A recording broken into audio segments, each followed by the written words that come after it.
Good morning guys. पशु परिचर भर्ती की इस क्विज सीरीज में आपका फिर से स्वागत है। आज का हमारा टॉपिक रहेगा पशु प्रबंधन एवं पशुधन प्रसार। इस क्विज के अंदर हम परीक्षा की दृष्टि से होने वाले मोस्ट इंपोर्टेंट क्वेश्चन करेंगे, वो भी ट्रिक्स के साथ। तो चलिए बिना देरी के स्टार्ट करते हैं।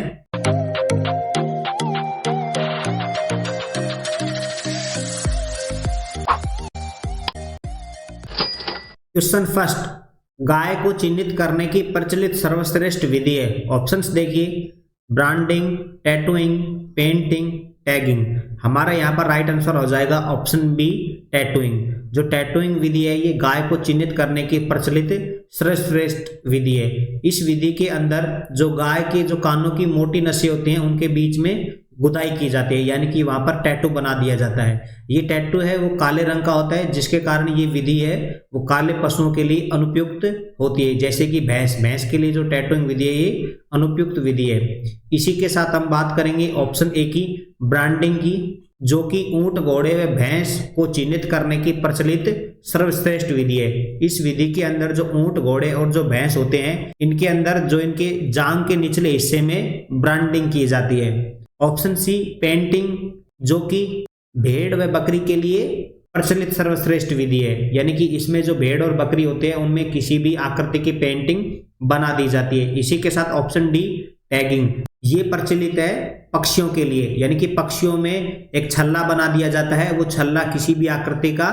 हो सकता है। इसी के साथ हमें एक सूअर को चिन्हित करने के लिए उसकी भी एक प्रचलित विधि है और उस विधि का नाम है ईयर नोचिंग विधि। इस विधि में जो सूअर के कान होते हैं उनको वी आकार में काट दिया जाता है, यानी कि इस प्रकार किसी भी आकार में काट सकते हैं, लेकिन ये जो आकार होता है ये वी शेप में होता है, जिससे सूअर को चिन्हित किया जाता है। चलिए नेक्स्ट क्वेश्चन पर।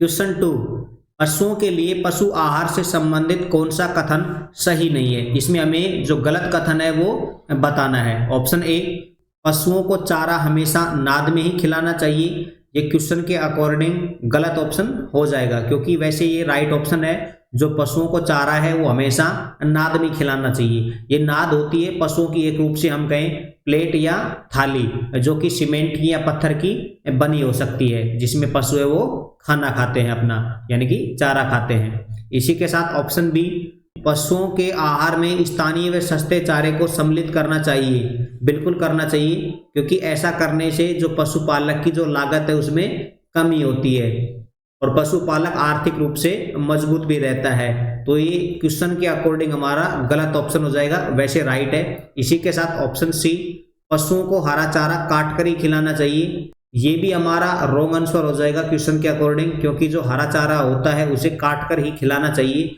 क्योंकि जो हरा चारा होता है उसे काटने के बाद उसमें जो सूखा चारा होता है वो भी आसानी से मिलाया जा सकता है, जिसके कारण जो हरा चारा होता है उसका अपव्यय भी बहुत कम होता है।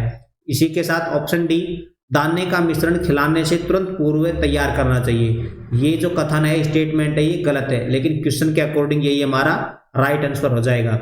जो दाने का जो मिश्रण होता है खिलाने से तुरंत पूर्व तैयार करना चाहिए, ये हमारा जो स्टेटमेंट है वैसे गलत है, लेकिन क्वेश्चन में हमें गलत ही पूछा है। तो इस क्वेश्चन के अकॉर्डिंग हमारा राइट आंसर ऑप्शन डी हो जाएगा। वैसे जो दाने का जो मिश्रण होता है वो खिलाने से 1-2 घंटे पहले तैयार करना चाहिए, ताकि जो दाना होता है उसके ऊपर का जो कवच या हम कहें जो छिलका होता है वो बहुत ही कठोर होता है, उसे 1-2 घंटे पहले उबालने के कारण वो आसानी से पच जाता है, जिसके कारण दाने का जो मिश्रण है वो खिलाने से 1-2 घंटे पूर्व तैयार करना चाहिए। चलिए नेक्स्ट क्वेश्चन पर। राजस्थान पशु चिकित्सा और पशु विज्ञान विश्वविद्यालय कहाँ स्थित है। ऑप्शंस देखिए, जयपुर, उदयपुर, जोधपुर और बीकानेर। देखिए हमारे राजस्थान में एक ही वेटरनरी विश्वविद्यालय है और वो है बीकानेर में, तो हमारा यहाँ पर राइट आंसर हो जाएगा ऑप्शन डी, बीकानेर। और जो ये यूनिवर्सिटी है इसके अंदर 3 संगठक कॉलेज आते हैं, जिसमें से जो पहला कॉलेज है वो इसी यूनिवर्सिटी के कैंपस में स्टार्टेड है, यानी कि वो पहली कॉलेज है जो वो बीकानेर के अंदर ही है। इसी के साथ में जो सेकंड कॉलेज है वो है उदयपुर के अंदर, और उस जगह का नाम है नवानिया, यानी कि नवानिया में जो वेटरनरी कॉलेज है वो राजस्थान की दूसरी कॉलेज है। इसी के साथ जो तीसरी कॉलेज है वो है जयपुर के अंदर, और इस कॉलेज का नाम है post graduate institute of veterinary education and research, ये राजस्थान की तीसरी वेटनरी कॉलेज है। इसी के साथ में 2 स्वीकृत कॉलेजें भी हैं वेटनरी के लिए, जो कि जोधपुर और प्लस में इसी के साथ में एक नया जिला है डीडवाना कुचामन, जिसको डीकू भी बोला जाता है शॉर्टकट रूप में। इन दोनों में ये जो कॉलेज है वेटनरी कॉलेज ये है स्वीकृत। चलिए नेक्स्ट क्वेश्चन पर।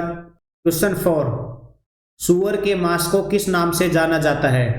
ऑप्शंस देखिए, बीफ, व्हील और बफन। तो हमारा यहाँ पर राइट आंसर हो जाएगा ऑप्शन सी, पोर्क, यानी कि जो सुअर का मांस होता है उसे बोला जाता है पोर्क। इसी के साथ हम बात करेंगे अदर ऑप्शन की। ऑप्शन ए बीफ, बीफ बोला जाता है गाय के मांस को, या हम मुख्य रूप से हम बात करें ये बीफ होता है, ये होता है मवेशियों का मांस। इसी प्रकार हम बात करेंगे ऑप्शन बी की, व्हील। व्हील होता है तो 3 माह से जो कम उम्र का जो बछड़ा होता है उसके मांस को कहा जाता है व्हील, यानी कि इसकी जो उम्र होती है ये 3 माह से भी कम होती है, ये आपको याद रखना है। और इसी के साथ में ऑप्शन डी बफन, बफन बोला जाता है भैंस के मांस को, यानी कि जो भैंस होती है इसे इंग्लिश में बफेलो कहते हैं, तो आप याद रख सकते हैं बफेलो से बफन, आपको याद भी हो जाएगा आसानी से। इसी के साथ में एक पशु है जिसका नाम है बकरी, इसके मांस को बोला जाता है चेवण, ये भी आपको याद रखना है। चलिए नेक्स्ट क्वेश्चन पर। क्वेश्चन 5, राजस्थान में एकमात्र कृषि विज्ञान केंद्र स्थित है। ऑप्शंस देखिए, बस्सी जयपुर, नोहर हनुमानगढ़, एविका टोंक, जोहड़बीड़ बीकानेर। तो हमारा यहाँ पर राइट आंसर हो जाएगा ऑप्शन बी, नोहर हनुमानगढ़ के अंदर एकमात्र कृषि विज्ञान केंद्र है। इसी के साथ राजस्थान के अंदर 16 यानी कि 16 पशु विज्ञान केंद्र हैं। अब हम बात करेंगे अदर ऑप्शन की।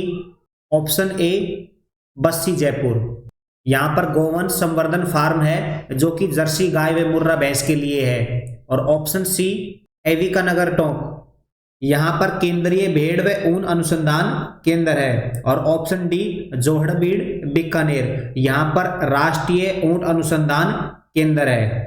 चलिए नेक्स्ट क्वेश्चन पर। गर्भित गाय एवं भैंस की पुष्टि कितने दिनों बाद की जाती है? ऑप्शंस देखिए, 30 दिन, 60 दिन, 75 दिन, 90 दिन। तो हमारा यहाँ पर राइट आंसर हो जाएगा ऑप्शन बी, 60 दिन, यानी कि जो गर्भित गाय होती है उसकी जो पुष्टि की जाती है वो उसके गर्भ धारण के 60 दिन बाद की जाती है। और जो विधि काम में ली जाती है इस पुष्टि के लिए वो है रेक्टल पाल्पेशन विधि, यानी कि इस विधि में जो गर्भित गाय होती है उसके मल द्वार के अंदर हाथ डालकर उसके गर्भाशय को पकड़ लिया जाता है और फिर वस्तु का आभास किया जाता है। यदि वहां पर कोई वस्तु होती है तो समझ लिया जाता है कि जो गाय है वो ज्ञाबिन है, यानी कि गर्भित है। चलिए इस वीडियो से हमारे इतने ही इंपॉर्टेंट क्वेश्चन थे। वीडियो देखने के लिए आपका धन्यवाद।